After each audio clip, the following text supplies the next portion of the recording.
বর্তমানে দেশের অনেকেই উচ্চশিক্ষার জন্য বেছে নিচ্ছেন ইউরোপিয়ান ইউনিয়নভুক্ত দেশ ফিনল্যান্ড। দেশটি স্টাডি গ্যাপ থাকলেও ভর্তির সুবিধা দিচ্ছে, সেই সঙ্গে রয়েছে দেশটিতে শিক্ষা শেষে চাকরি ও নাগরিকত্ব পাবার হাতছানিও।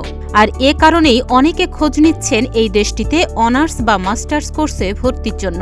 এক্ষেত্রে প্রতারণারও শিকার হচ্ছেন অনেকে।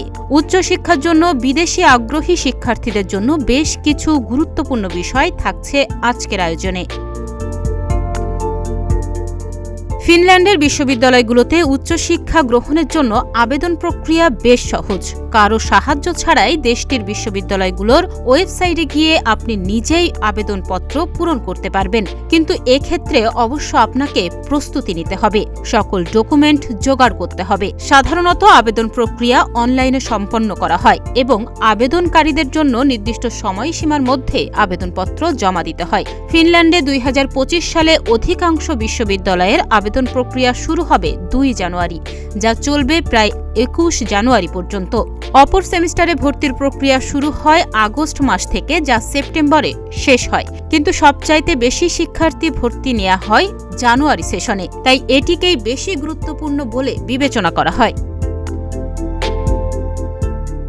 আবেদনপত্রের সাথে প্রয়োজনীয় ডকুমেন্টসের মধ্যে রয়েছে শিক্ষাগত সনদপত্র, পাসপোর্টের কপি, ভাষা দক্ষতার প্রমাণ ইত্যাদি জমা দিতে হয়। এক্ষেত্রে শিক্ষাগত যোগ্যতার জন্য আপনাকে এসএসসি বা সমমান, এইচএসসি বা সমমান পরীক্ষাগুলোর সার্টিফিকেট ও মার্কশিট মাইগভ ওয়েবসাইটে ঢুকে সত্যায়িত করে দিতে হবে।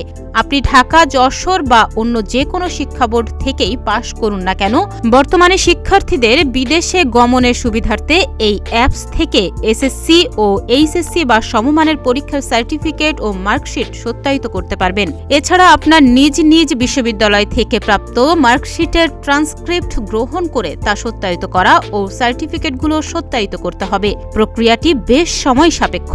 এক একটি বিশ্ববিদ্যালয়ে এক একভাবে কাজটি হয়ে থাকে।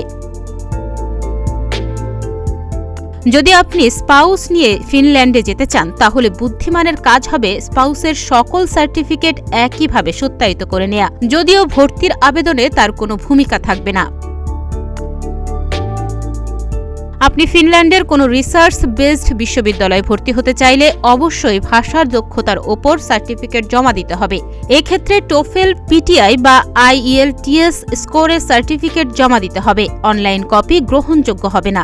আইএলটিএস এর ক্ষেত্রে বিশ্ববিদ্যালয় ভেদে 6.5 বা 6 ব্যান্ড স্কোর চাওয়া হয়। অন্যদিকে অ্যাপ্লাইড বিশ্ববিদ্যালয়গুলোতে আবেদনের ক্ষেত্রে অনেক স্থানেই আইএলটিএস ছাড়াই আপনি ভর্তির জন্য আবেদন করতে পারবেন।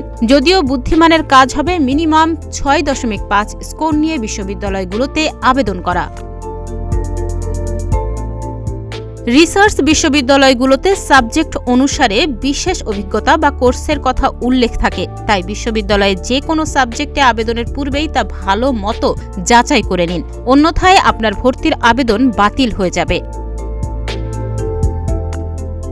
গবেষণার জন্য দুর্দান্ত একটি স্থান ফিনল্যান্ড, কিন্তু দেশটিতে সরাসরি পিএইচডির অফার পেয়ে যাওয়া বেশ কঠিন। আপনাকে পিএইচডির সুপারভাইজার বা ফান্ডের ব্যবস্থা করেই সেখানে যেতে হয়। এক্ষেত্রে আপনি নিজ খরচে পিএইচডি করতে চাইলে বছরের যে কোনো সময় সংশ্লিষ্ট বিষয়ের একজন সুপারভাইজারকে বাছাই করে তার সঙ্গে কাজ করতে পারবেন। কিন্তু বিশ্ববিদ্যালয়ের ফান্ডে বা অন্য কোনো ফান্ডে পিএইচডি করাটা বেশ কঠিন, কিন্তু এই কাজটি বেশ সহজ হয়ে যাবে যদি দেশটিতে আপনি মাস্টার্স করেন। সেক্ষেত্রে পিএইচডি করার জন্য মাসে মাসে বেশ ভালো অঙ্কের ফান্ডও পেয়ে যাবেন আপনি। ফিনল্যান্ডে চাকরির পাশাপাশি রয়েছে অন্যান্য সুযোগ সুবিধাও।